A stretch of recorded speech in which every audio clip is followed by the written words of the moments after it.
Hi everyone, it's Kristie here from KP Creatives with another video for Two Scrapbook Friends. It is June and we are celebrating Pride Month, so today we are making a Happy Pride card. I've got the list of supplies here and I will put this up again at the end of the video so you can take a screenshot and follow along, add things to your cart if you would like to play along and make a similar card. We're going to be doing some ink blending today with Distress Oxides, and the combo that we're going to be using for our rainbow today is picked raspberry, mustard seed, twisted citron. This is Salvage Patina, the new one. I haven't had a chance to make my label yet, and faded jeans. And we're going to be blending them with the blending brushes from Tailored Expressions. So I have those here and ready to go. We're going to use two different pieces of cardstock for our ink blending. This is the Neenah Classic Crest Solar White in the 80 pound, and I've cut this down to 3 3/4 inches by 5 inches. So that will leave a nice 1/4 inch margin on our finished card project. Then we've got our card base, which is the Neenah Classic Crest Solar White in the 110 pound weight, and I've cut and scored this at to make an A2 portrait sized card, which is 4 1/4 inches across by 5.5 inches tall. We're going to be using this square brick stencil from Studio Katya. This is a new one in my collection, and I have a little section masked off, and you'll see why when we get to putting our project together. And I've just masked it off with the piece of the previous purple tape. I don't know if they make this size of purple tape anymore, but if you had washi tape or you could cut your regular purple tape, anything would work. And you could use any stencil for this project. I chose this one because we're going to be lining up some letters, so I wanted a little bit of help for myself to be able to line them up on the grid. Tailored Expressions has another rounded square stencil that would work really well for this project, but you could use any stencil that you have. And we're also going to be using a sentiment from this Tim Holtz label stickers sentiment set. I'm going to be using Happy. I've cut it out already and mounted it on some cardstock just to make it a little sturdier. But you can see you get some great all-purpose sentiments in this set. They are stickers already. Like I said, I did mount mine on cardstock because I wanted to trim out the Happy from Happy Birthday. But it's really easy to use. These are really versatile. You could pop them up on foam tape if you wanted. Lots of options for this to make some really quick and easy cards. So then what we are going to do for the word Pride is I've got this set of Color Vibe Alpha stickers. This is the summer collection from Simple Stories. And these books are chock full of all kinds of beautiful letters, different sizes, in great coordinating colors. These coordinate with the Color Vibe cardstock collection. So I've gone ahead and picked out the letters for the word Pride already. And then how I picked the inks that I'm working with is I brought in my Swatch Book. So this is a binder from Simple Stories, and I made this several years ago under the guidance of the fabulous and smart Jennifer McGuire. So you can get these 2x2 squares with the type on them. You can get them off of Jennifer McGuire's blog. It is a free download. So what I did was I took the stickers and I lined them up to the different colors of ink to see, which pink did I want to use. Worn lipstick, a little too light. Picked raspberry, looks perfect. That's choice number 1 done. I then, in these 2x2 pockets, keep my blending foams right behind the inks, which is really handy. So then if I'm moving on to the yellow, Squeeze Lemonade, a bit too light. Mustard Seed, looks like a pretty good match.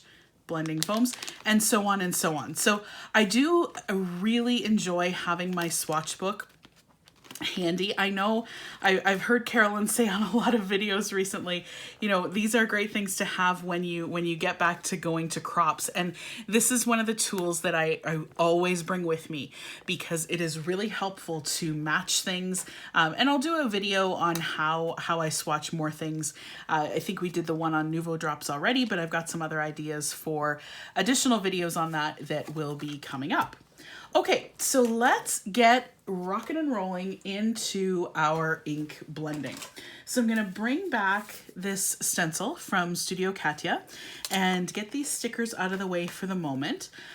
I'm going to put our project on the back of the stencil because we're going to be doing our blending right onto the stencil, and I just find this is an easy way to do it. And I've got some purple tape here handy to adhere our paper to the stencil. I'm not using pixie spray because I'm just ink blending. I'm not using a gel or another type of medium.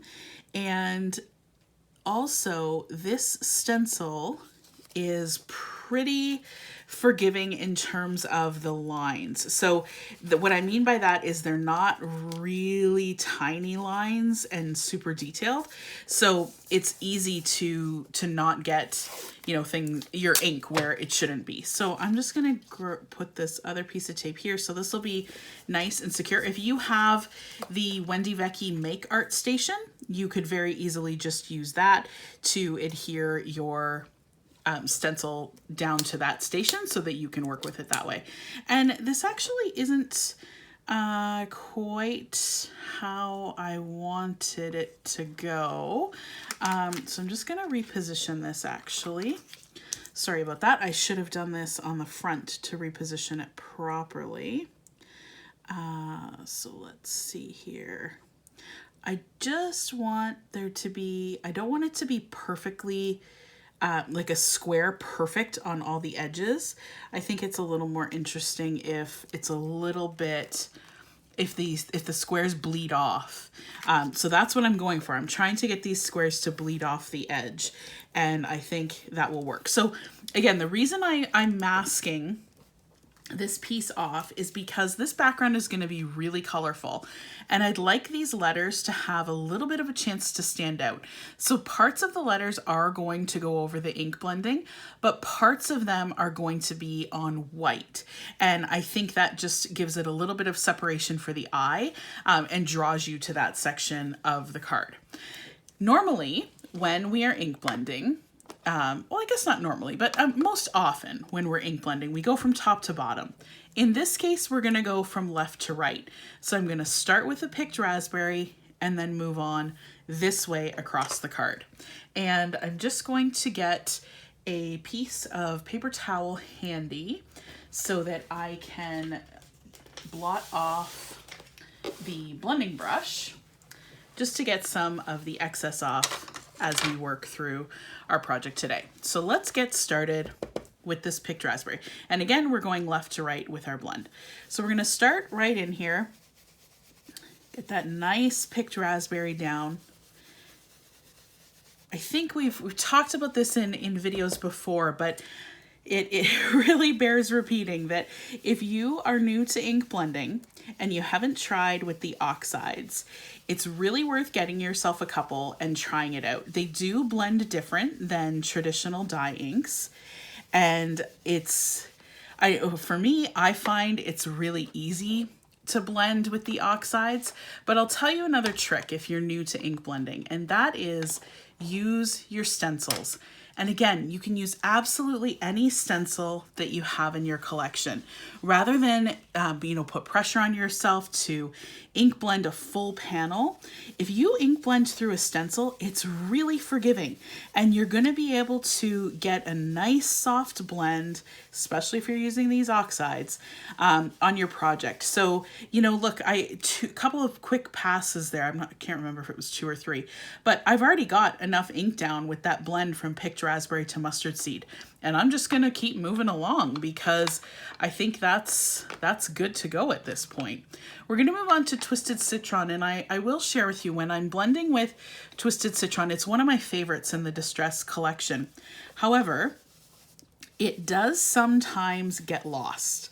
So you'll see it's not a huge difference, right, between these two colors right now. So Twisted Citron is one of those colors that sometimes you've got to go back and pump it up. So pump up that Twisted Citron. Don't be afraid to get a little heavy-handed. Start light, you can always go back in heavy. If you go in heavy right away, well, it's tougher to work with on your project. But I think what will end up happening here is we'll go in with that salvaged patina next, and we will come back to the Twisted Citron and pump it up. So we're not pumping up the gem on this card, we are pumping up the Twisted Citron. And now we're going to move into the salvaged patina. And I think based on what I see on YouTube and on Instagram that salvaged patina is like the color of the year. Everyone is just totally into it and loving it, and it's so cool. Like it's just a great aqua color, great blending combinations that I've seen on Instagram and on YouTube, and people are really having fun with this, which is really cool. So we're just working out that blend here on the salvaged patina and Twisted Citron. Again, I will come back in with the Twisted Citron to pump that up a little, and I want to make sure I'm leaving ourselves some room to get that Faded Jeans just on the edge of this panel. And I did rip off another piece of purple tape just to rest my fingers on so that I'm not getting fingerprints on the oxides.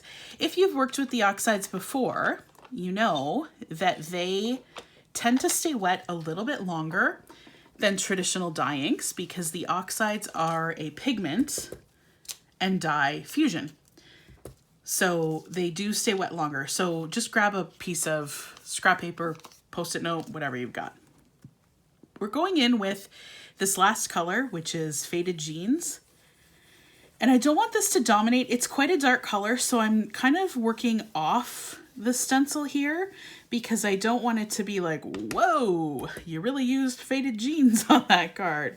I just want it to be, you know, a little more subtle. So let's just go a couple passes here with the Faded Jeans. And I think that's probably good to go. So we're gonna go in with the salvaged patina one more time, soften out that blend between those two. I actually don't think I've blended these two yet, so that's kind of fun. They have a nice transition between the salvaged patina and Faded Jeans. All right, and last part of our blending here, we're gonna go back in and pump up that Citron.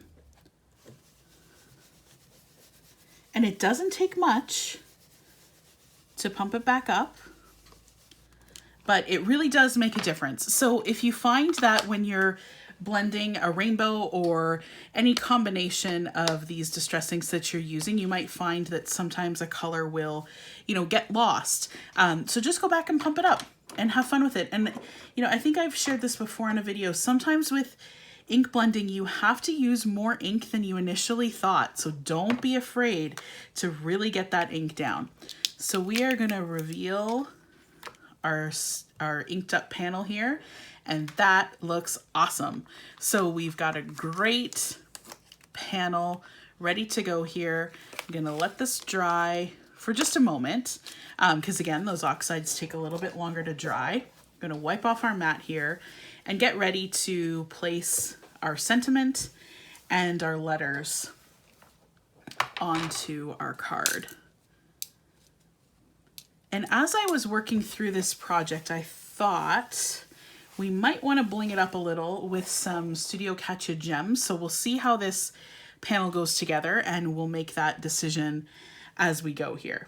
Okay, so we've got our letters that are going to go across this white space here, and we're going to start right in between the salvaged patina and Faded Jeans with the E. So again, I chose this stencil because I really wanted that grid. I wanted to use that grid to my advantage and have it help me with setting up the placement of the letters. So that is the goal here. We will see if that works. or, you know, if I should have had another plan. But so far so good. And again, you'll be able to see how, you know, these aren't exact matches to these colors, but they're pretty darn close. And I really enjoy using the swatches to be able to do that, to match things as closely as you want to, or, you know, have things contrast as much as you want to. So that D was just sitting a little bit low. Get that put in place here. And move on to the eye. Eye's a bit of a tricky one because you definitely know if you're not getting it down in the right place. It kind of sticks out like a sore thumb, but that was pretty good. So just a couple more left here as we move on to the yellow and the pink. Getting these placed down. And then we're gonna bring in that sentiment label sticker from the Tim Holtz set that is the word happy, and have that be the lead in to the sentiment.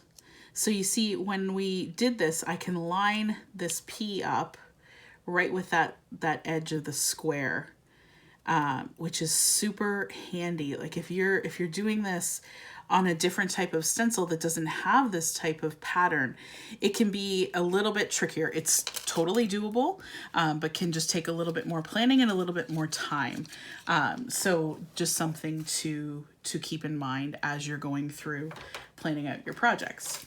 Okay, so I'm gonna bring in this happy, which I had already cut out. And again, I already mounted it on a little piece of cardstock just to make it a little bit sturdier. And I'm going to make it butt up right against that P, and we'll have it kind of float there. So I'm just gonna put a little bit of liquid glue, and then I'll bring in the T-square ruler to make sure we're getting that straight onto the project. So let's grab the T-ruler here, get the sentiment out of the way so I don't glue it to the ruler. That would not exactly what we're going for. And I'm just gonna turn this so that I can see it a little bit better. This way, there we go. That's the other thing that's kind of, I think sometimes we get stuck working on our projects in a certain way. Turn them around, let them, you know, do whatever works easiest for you in terms of placement and movement of things around. Don't feel like you always have to work on your card a certain position on your mat, for heaven's sakes. Move it around, especially when you're doing things like ink blending. It can be easier to move your project around, and just makes it easier for you to work out your process. All right, so I'm pretty happy with that. I've got a little bit of excess glue, and even though this Lawn Fawn glue will dry clear, that's a little bit more excess than I like to have. So I'm just gonna get that off onto a baby wipe and clean that up a little bit. There we go. Okay, so now I'm going to bring in our foam tape to pop this panel up on our final card. And we will put on the gems from Studio Katya after we've popped this up. I find it's a little bit easier to do this part first and then go in with the gems. And I just got a little bit of a wobble on my project here, because I didn't get that piece of tape down totally straight. So we're just gonna get that bubble out so that the foam tape's not hanging over the side. All right, this is what happens when you don't cut your foam tape exactly. You just kind of wing it. Sometimes you gotta quickly peel it back up, get rid of the bubbles, and stick it back down. But it all works, and it's all Totally fine in the crafty process. So we're gonna pop off that release tape. Sorry, oh geez, all tongue-tied here. Pop off the release paper and get down a little bit of liquid glue so that we give ourselves some playtime. The liquid glue creates a little bit of a hydroplane. I learned that from videos from Kathy Zilski. Creates a little bit of a hydroplane on your project so that you've got some wiggle room. If you just go direct to paper with the foam tape, sometimes it sticks down and you then want to move your card or move your panel on your card and you can't because it's stuck too hard. And you know, there's ways to deal with that too, but this adding the liquid glue gives you just a little bit of wiggle room, and usually you can get things exactly in the position that you want them. So we've got our panel here. I'm bringing in my Creative Grids ruler that I have had for years in my sewing stash. This is one of my crafting secret weapons for getting things straight on card panels. So I'm coming in 1/4 inch from the left, and I'm 1/4 inch from the top and the bottom.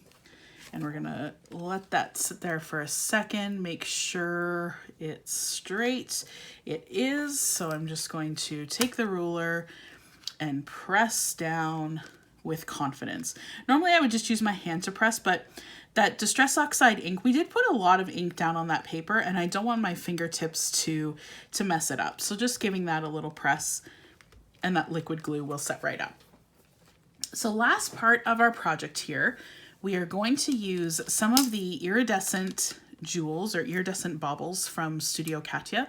And I've got my jewel pick tool from Maker Forte. I've tried a lot of jewel picks over the years, and this one is fantastic.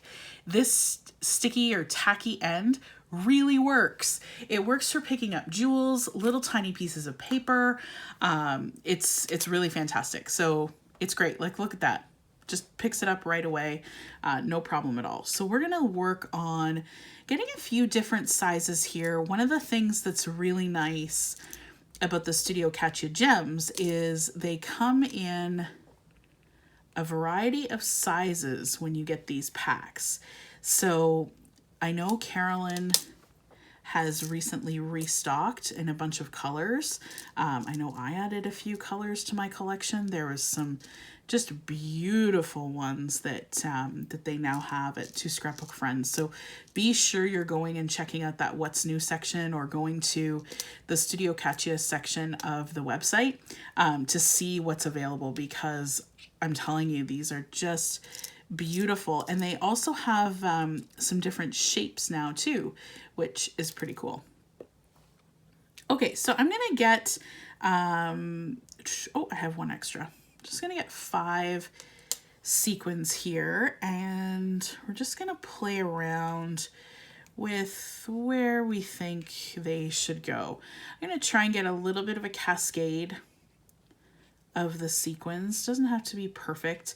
Kathy Zilski again has a great video on placement of jewels and embellishments. And you know, one of the things that she teaches you in her videos is that you should think about having your embellishments or your jewels, things like that, in odd numbers, because that creates interest and it just adds a little bit of interesting focus to your cards and your projects, whether that's, you know, card making or scrapbooking.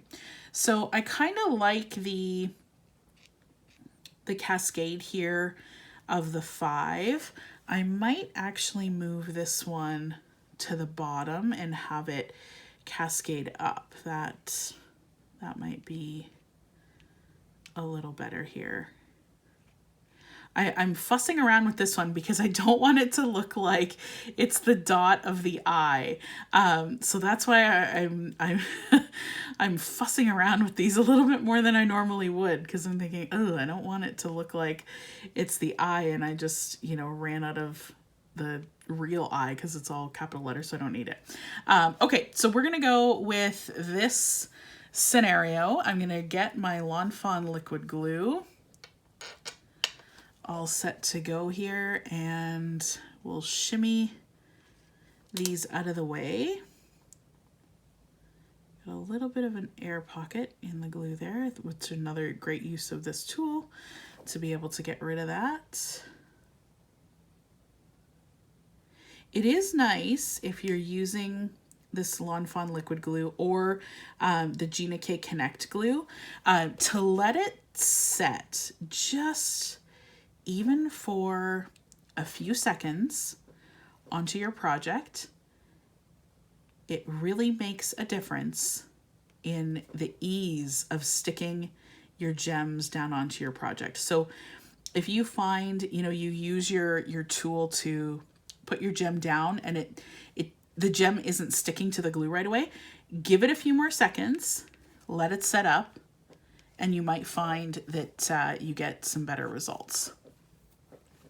Okay, so there we have it. There is our finished project today. So we have quite a bit going on this card. We've got some oxide ink blending, some masking, we've added some gems, added a sentiment, and stickers as well. So lots going on, but I think this project really came together nicely and will be a great way to celebrate Pride Month. Here is the list again if you would like to take a screenshot. And if you have a moment, please subscribe to the Two Scrapbook Friends YouTube channel.